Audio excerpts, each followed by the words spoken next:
almışlar. Almışlar. Bu temizlikte çalışan onun da sözleşmesi bitti değil mi? Oradaki insanlar hepsi değişiyor. Evet. Şimdi arkadaşların sorunlarını dinledim. İnşallah biz siyasi olarak, mesela sivil olarak sizin sesiniz olacağız. Biz bunu kendi yönetimimiz arasında istişare edeceğiz.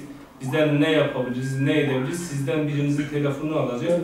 Bu telefonu sizin temsilci olarak kimi seçiyorsunuz? Biz bu yönde mesela bu konuda size bilgi veririz. Biz bunları yapacağız.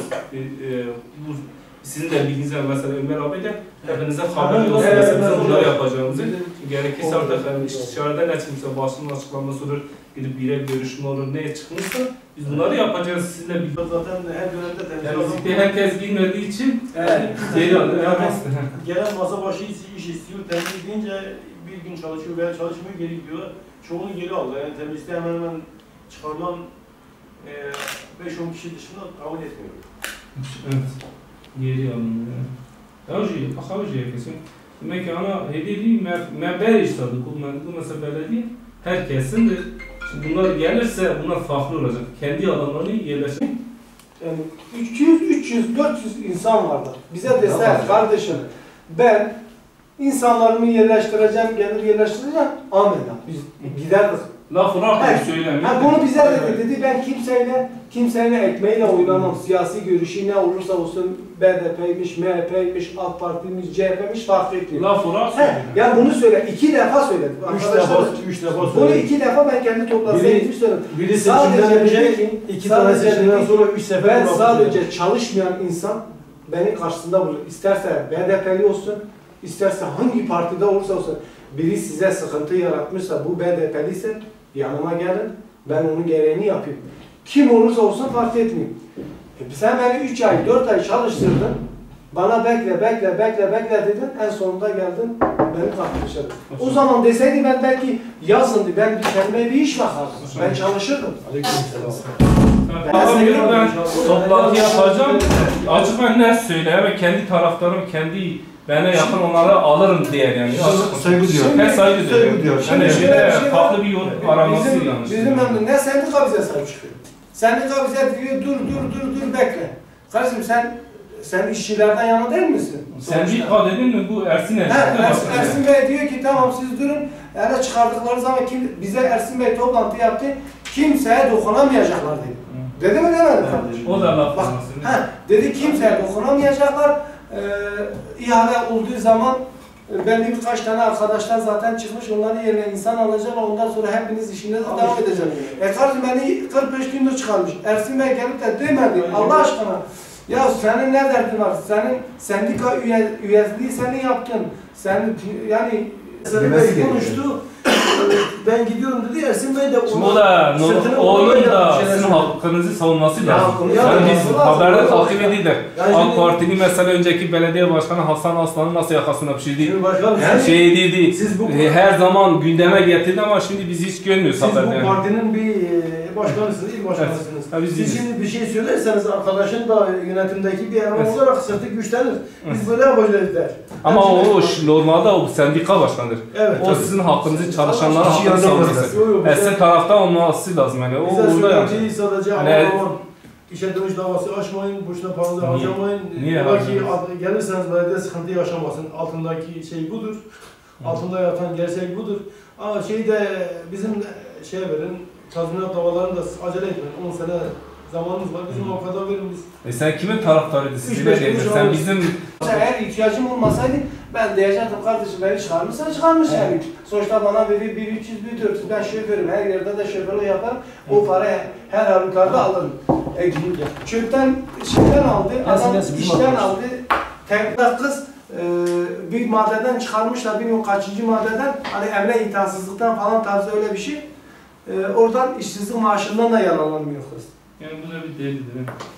Yani onu da yapamıyor. Yani bu genelde herkese bu yolu denediler. Yani bunu mesela başka bir kişiye mesela temizlik işiyle ilgili. 30 kişiye falan bunu yaptı.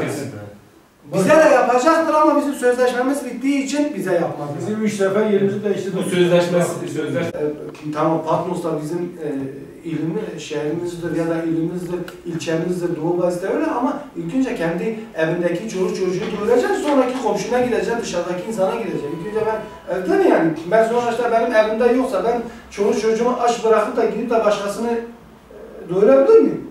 İlk önce sen bizi doyur. Ondan sonra Doğu Gazete getir, ondan sonra diğer günü de getir, hepsi başımızın Buradaki düzen, sen Şırnak'ta insan getirirsen, adamın işi var. Bak benim yanımda nöbet tutmuş 2 gece. Gitmiş Tekirdağ'dan, adam fabrikada çalışıyor. 4-5 sene orada çalışıyor. Gidip adamı getirmişler buraya, zapta yapmışlar. Sen buradaki halkın birisini alsaydın, amena yine derdi. Evet, adam zaten işi gücü var orada. Yani işi gücü var. Hüseyin Yılmaz geldi, o zamanki HDP'lerin hepsini çıkardı, bunlar haindir dedi. Diğerleri kaldı. Olmaz yani. Sen üstelikle peşinde gezer, bırakma işi şeyler. Ama bunlar diyecekten geldiği zaman demek ki bir temizlik operasyonu olarak başladılar. Kendi yandaşlarını belediye yerleştirmişler. Bu açık ve net söylemleriniz de bellidir. 207 tane kalmıştı. Ya da 202 tane. Toplam 250 taneydi. 207 falan kalmıştı. Ha, 207 kalmıştı. Çıkardılar o yasal masalardan 207-205 civarı kaldık. Şu anda da çıkarmışlar hepsini. Şu anda 156 tane mi çıkarmışlar? 156 tane. Ha, 156. Geride kaldı kaç tane? Bu 200 toplamda 207 diyorsa 207 artı 156. Hayır. Önceden mesela 2010'da mı? 2012'de 250 kişi alınmış. Evet. İşe. İşe alınmış. Bunların başa gelmesiyle 50 kişi falan çıkarıldı. 250 kişiden 50 kişi, 200 kaldı evet. Hı. Bu sırada tekrar 150 kişi daha, 156 kişi daha çıkarttılar. Evet, 156 çatı. Zaten Şimdi sen telefon açsan birisi sohbet etsen diyor. Biz kimse 50 kişi falan kaldı işte. 50 kişi kaldı yani o. Bu 200 kişi nerede? Ve yalnız bu çıkarttıkları kendi adamlar kendi yandaşlarını yerleştirdiler yani. Sadece burada belediye bu işe alınan taşeron olarak alınanlar hepsini çıkarttılar. Kendi yandaşlarını getirip yerleştirdiler. Evet. Bir manayla, bir farklı bir strateji uygulayarak Ya şimdi herkesi çıkarttılar. Mana nedir? Mana işte ihale bitmiş. Bizim ihalemiz Nasıl her sene sözleşme başkanım. Bizim ihalemiz her sene Yani bitiyor. sizler de buranın halkısınız. Başkanım şimdi Başkanım bunu da gözünde başkanım bize adamlar çok güzel bir şey yaptılar.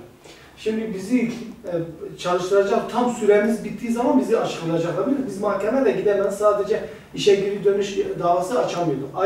Ay 31 çektiği için 13'ten sonra başvuramazdık bir ay olduğu için. Şimdi bunlar Ankara'ya gitti, Ömer Başkan'la Halil Başkan Ankara'ya gitmiş. Bunlar açıkladılar isteği. Açıkladılar, biz de uyandık mecburen. Bizim son günümüze denk geldi, biz gittik işe dönüş davamızı açtık. Geçen gün ben Halil Başkan'la kendim de aradım söyledim. Dedi ki sen bizi mahkemeye vermişsin. Dedim başkanım, benim işe ihtiyacım olduğu için ben sana geri dönüş davası açmışım. Ben eğer işe ihtiyacım olmasaydı ben açmazdım. Ben bunu sana açmışım. Artık şöyle sen beni işten çıkardığın gün, ayın 14'ü çıkardığın gün beni belediyeden çağıracaksın. Diyeceksin işte 20 kişisiniz. Çıkarmışım kardeşim. Az size kıdem tazminatı 1 yıl çalışmış, 2 yıl, 3 yıl. Kanunda budur. Senin kıdem tazminatını verir, öbür haklarını da mahkemeye vurup işte yıllık izin için bu mesai, cumartesi, pazarlar da onlar mahkeme kararıyla alabilirsin. Eğer o kıdem tazminatını bize peşin ödeseydi, biz işe geri dönüş davası bizim yolumuzda kapanırdı. Biz açamazdık. O para da ödemelisin. Kapanırdı. Onlar da bilmedikleri için, bunların avukatları falan daha iyi anlatmadıkları için bu yolu bilmiyorlar. Bize de bu hak doğdu. Bu hak doğdu. Şu arkadaşlar dedi Cuma günü bekle, Perşembe günü bekle, Salı bekle, aşıttılar. Sadece bizim içimizde 10-16 kişi işe geri dönüş davası açabildik. Öbürleri haklarını hepsini kaybettik. 156 kişiden 16 kişi tek başmışsın. Tek 16 kişi işe geri dönüş davası. O şekil. Yasada da diyor ki eğer taşeron değişse bile sen kıdem tazminatı ödemediğin takdirde Yargıtay'ın kararıdır. Diyor ki iş değişikliği nasıl olursa taşeron da değişikliği aynı ifadeye gelir.